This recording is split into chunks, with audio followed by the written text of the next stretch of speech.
Good morning. Happy Monday, my friends. So, what's your cost per acquisition? If you're a final expense agent, what is it costing you to make one sale? For a lot of you guys that are new, you're probably wondering, what's this guy talking about? But it's an important thing to discuss.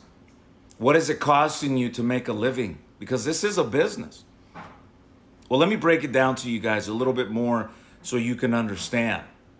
You see a lot of agents struggling, not having consistent results simply because, one, they don't have leads. We've already covered that, right? And a lot of you guys are out there doing just that. Just buying leads, looking for the best quality leads because, again, we all need leads and we all need good quality leads. But what happens when you have the right lead system, the right marketing strategy? Now what? I see a lot of people, again, that have good quality leads, but they're struggling. Well, let's break it down. The reason they're struggling is because they're not selling enough to repeat the process. Simple as that. Which comes down to cost per acquisition. Now, when agents follow my training system to the T, I give them a 20% conversion ratio guarantee. So what that means is that out of every 5 inbounds, when the agent follows my training program, again, from start to finish, I guarantee him a 20% conversion, which is one application. And in my world, one application, if you're averaging around 100% every time you submit a policy, so what that means, in order to average that 100%, is that you got to start off maybe with a 115, 120% on your day one stuff. And then when you submit any of the GI or the graded products on the other side, it all averages out to about 100% every time you submit a policy. So when that happens and I make one sale, our average advances for all of us, on average, if you do the math, is going to be about $500 on average that the insurance company advances you and me for making that one sale. So think about it like this. Now, if you earned $500 within, the first 24, 48 hours from the moment in time the policy was issued in that first month, well, your advance was $500, regardless of what's still owed to you, but your cost was how much? This is where we figured this out. What's your true cost per acquisition? Well, if you're working an 8-hour shift, okay, and you take 5 calls in one day, well, what did it cost you for the internet? What did it cost you for your office space? And then your biggest cost, your lead cost.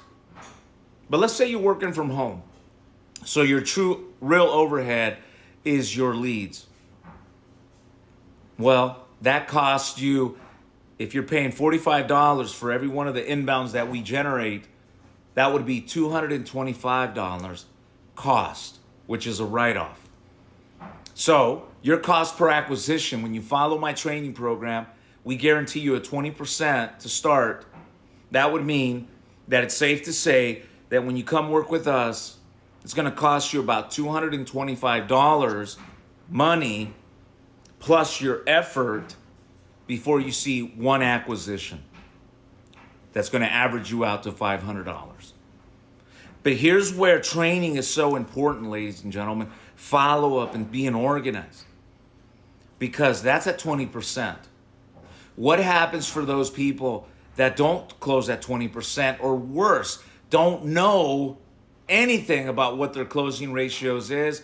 They don't have any kind of tracking.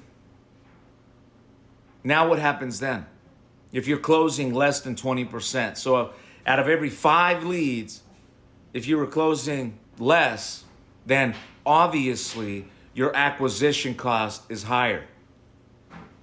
Because you got to take more leads to make one application. Think about that. So If you're at 20% closing ratio, it takes you 5 inbounds before you see one sale. Imagine if it took you 10. Because your closing ratios are lower.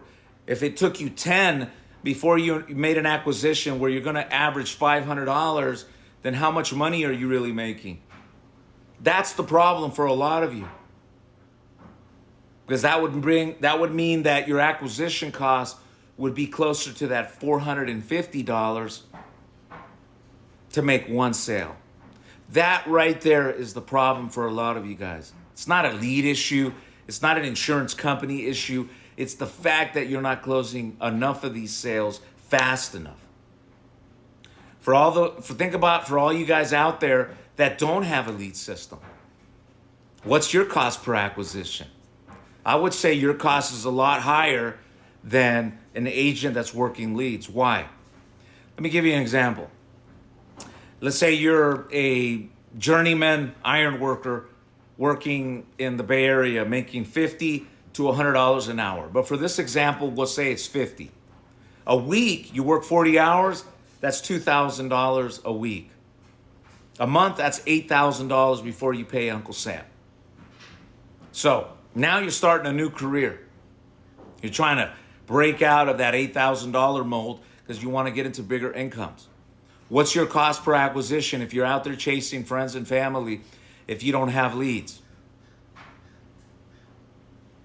Well, you're giving up what you could have been doing working 50 hours, $50 an hour, and you gave that up to chase what you're chasing now. That's your cost per acquisition. And a lot of you guys don't see it that way. You see, oh no, I quit my job to do this, and now it's costing me $45 to $80 to generate these leads. That is your cost per acquisition. When you're giving up, let's say, a job where you're making that kind of money or any kind of money, that's the sacrifice. That's where you're giving up to chase and get that piece of business. For a lot of you guys that are buying leads, let's say $50, $60, $80. There's television leads out there for $80. Again, your acquisition cost is going to be a lot higher because the lead cost is higher. And it's going to be even more higher if your closing ratios are not where they need to be. That's why training is so important, ladies and gentlemen. Not just showing up to work, because you can show up every single day to work and not have results in this business. It's brutal. You can spend on leads, but if you don't have the right training, you're just spinning your wheels. Again, what's your cost per acquisition? If you don't even have that number down in your mind going into it on a Monday, how are you going to predictably build your business day in, day out? Because this business is not easy. It's very lucrative, but it's you against you. Every day, are you doing everything in your power to get closer to that 1,000 app mark? 1,000 apps. That should be at least like a benchmark minimum goal if you're an agent. Then from there, 2,000 apps. How do you expect to build a residual income with 5 policyholders paying? It's not going to happen. So face the music. Figure out what your closing ratio. If you don't have the right training, give me a call. I'll show you firsthand, just like I do everybody else. If you're licensed, I'll put you on the phone with me and you can see it firsthand what I'm talking about when it comes to these closing ratios. But again, if you don't know what your cost per acquisition is right now, whether you're buying leads or you're chasing friends and family, that right there is a big problem. Because once you know, at least for me, I know exactly where I'm at. I'm between 30 and 40% closing ratio every time I say hello. There's days I've had 100% ratios, but I know where my numbers are at. And because I know that, I wake up every Monday morning ready to go to rock and roll. Why? Because I know the outcome is going to be there for me come Friday, simply because I have all of those points covered. So what's your acquisition cost, guys? Peace.